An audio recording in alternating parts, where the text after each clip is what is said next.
Yuk jadi bagian dari dakwah kami. Dukung operasional dakwah dan sosial kami, raih pahala amal jariah yang terus mengalir sampai hari kiamat.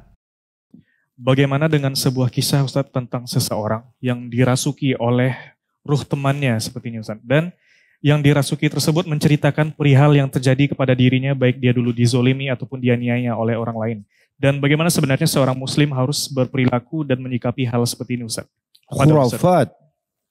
Khurafat, dusta besar, kedustaan.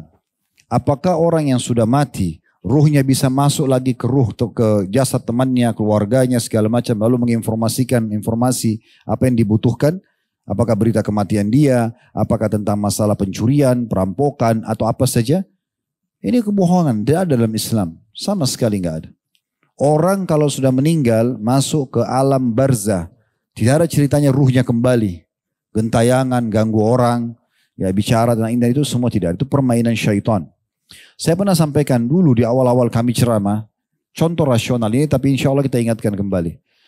Kalau seandainya seseorang lewat di sebuah rumah, rumah ini tadinya ada orang bunuh diri di situ.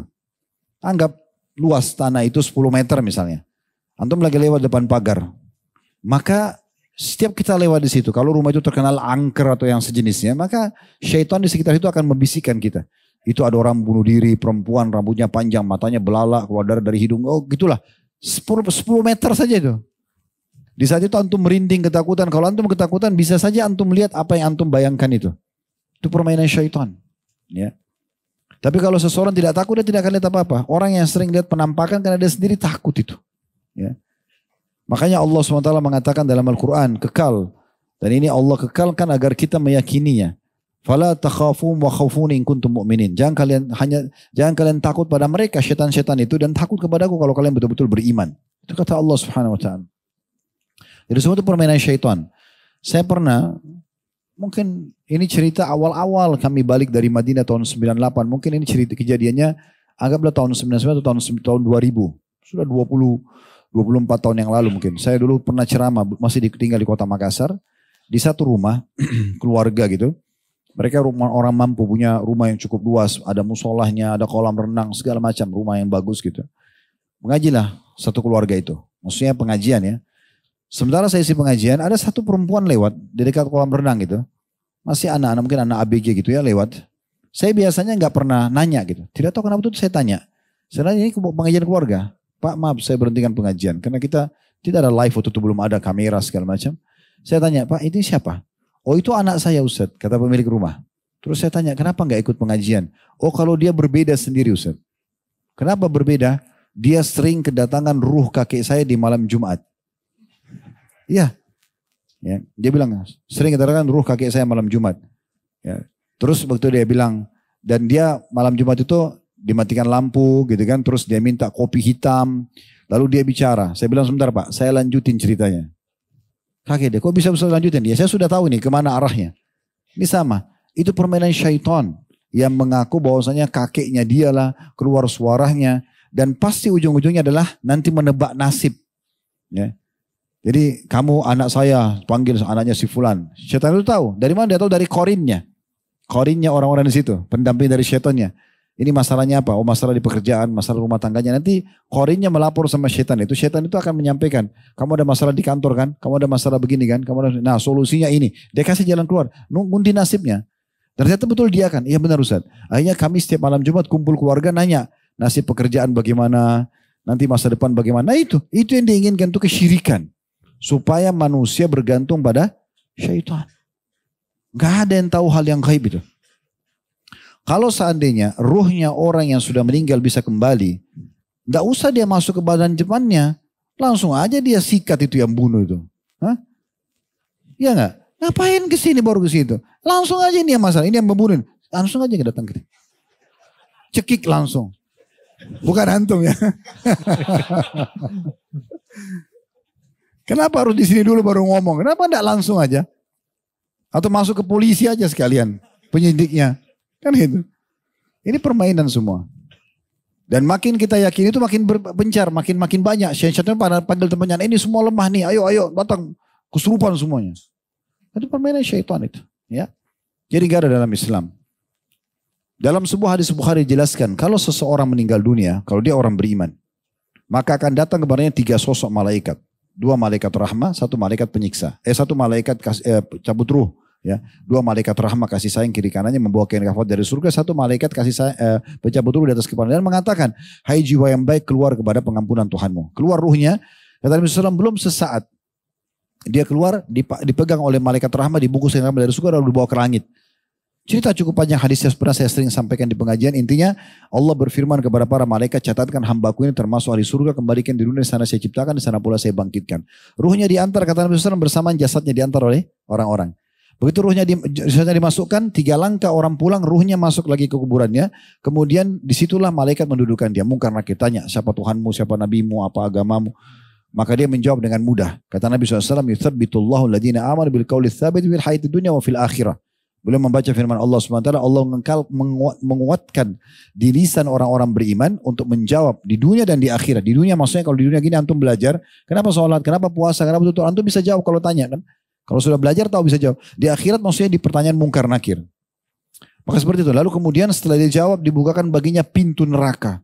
Terlihat dari dia hiruk-hiruknya neraka, panasnya gitu. Dia ketakutan, kata malaikat, lihat dari apa Allah selamatkan dirimu. Ditutup. Dibuka pintu surga. Ini tempat kau sekarang. Sampai kepada dia bau wanginya, pemandangan yang indah dan segala macam. Maka dia berdoa mengatakan, ya Allah cepatkan waktu karena aku ingin masuk ke dalam surgaku. Ini hadis Bukhari, antum bisa cek. Kemudian setelah itu datang kepada sebelahnya orang yang tampan, bersih, wangi. Dan saking kagumnya dia mengatakan, siapa kamu ini? Maka dia mengatakan, saya amal soleh akan menemani kau sampai hari kiamat. Jadi amal soleh akan menjadi teman kita di kuburan. Lalu kata Nabi SAW, Allah berfirman kepada para malaikat, bentangkan kuburannya seluas pandangan matanya. Itu. Kemudian hamparkan permadani dari surganya. Maka sampai kepadanya bau-bau wangi surga dan dia bisa menikmati. Maka jadilah kuburannya taman dari taman surga. Walaupun dia belum masuk ke dalam surganya. Tapi sudah jadi taman dalam surga. Tidak ada waktu keluar mau ganggu orang ini. Dia lagi mati itu. Kalau sebaliknya orang kafir, munafik, musyrik. Kata Nabi SAW datang kepada 3 sosok malaikat. Kiri kanannya malaikat penyiksa, bawa kain kafan dari neraka. Di atas kepalanya malaikat maut yang mengatakan, hai jiwa yang busuk keluar pada murka Tuhanmu. Allah sebutkan dalam Al-Quran surah Al-Anfal. Kalau seandainya kalian bisa melihat bagaimana dahsyatnya para malaikat mencabut ruhnya orang-orang kafir dengan menghantam wajah dan bokong mereka. Dan dikatakan rasakanlah panasnya api neraka. Ya.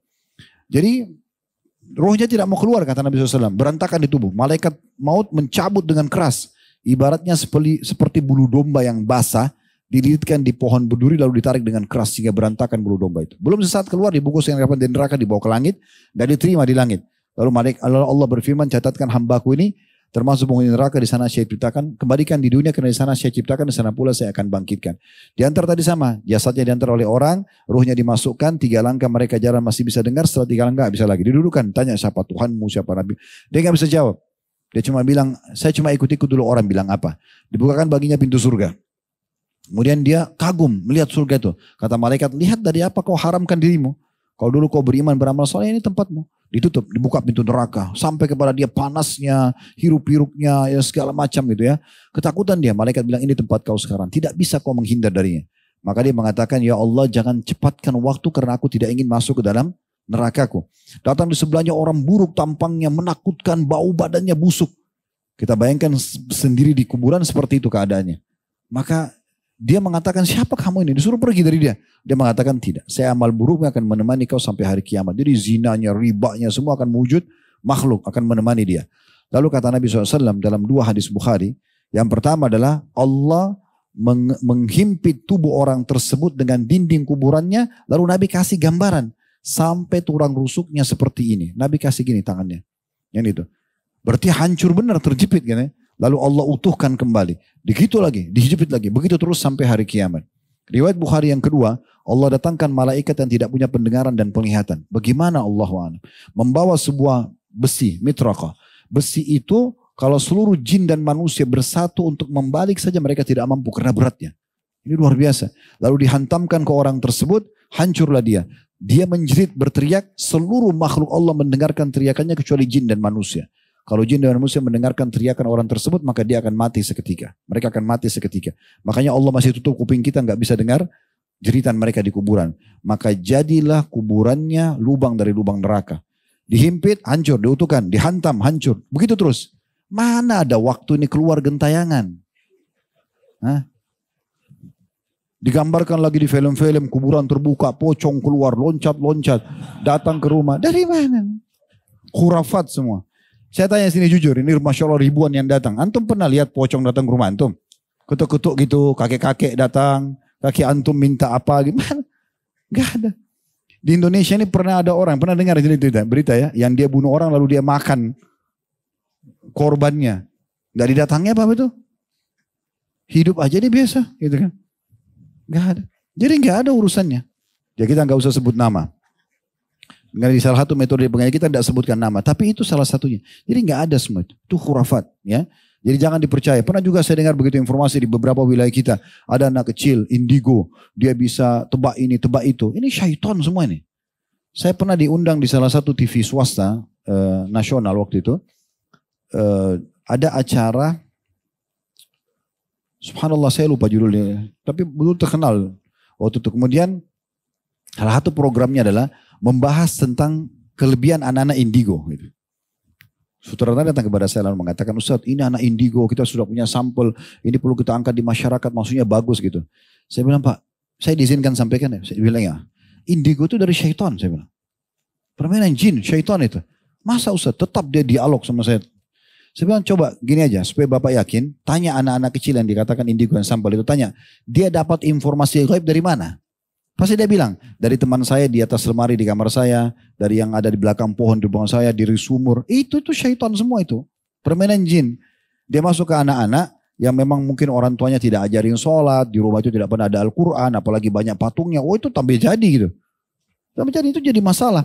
Akhirnya anak-anak ini menyampaikan informasi gaib sama persis gitu. Permainan syaitan yang datang ke dukun, dukun yang menyampaikan kepada pasien-pasiennya. Ini semua tidak benar. Ya, ini tidak benar. Jadi nggak ada semua itu teman-teman sekalian. Dan kalau ada berita begini harus kita sadarin, harus kita sampaikan di pengajian seperti ini biar berhenti umat Islam terpengaruh dengan itu. Kita tidak ada teman-teman sekalian, tidak ada tahu yang gaib, tidak ada orang mati bisa gentayangan, tidak ada ramalan-ramalan dalam Islam. Berhenti sudah itu, antum percaya bintang-bintang antum itu ya. Ini bintang ini, bintang itu, bintang itu di situ dibaca tebak jodohnya, warna kesukaannya, makan, rafat semua. Akhirnya antum bergantung pada itu. Bulan depan beli lagi. Cebak lagi. Untuk apa? Umat Islam disuruh yakin dengan akidahnya.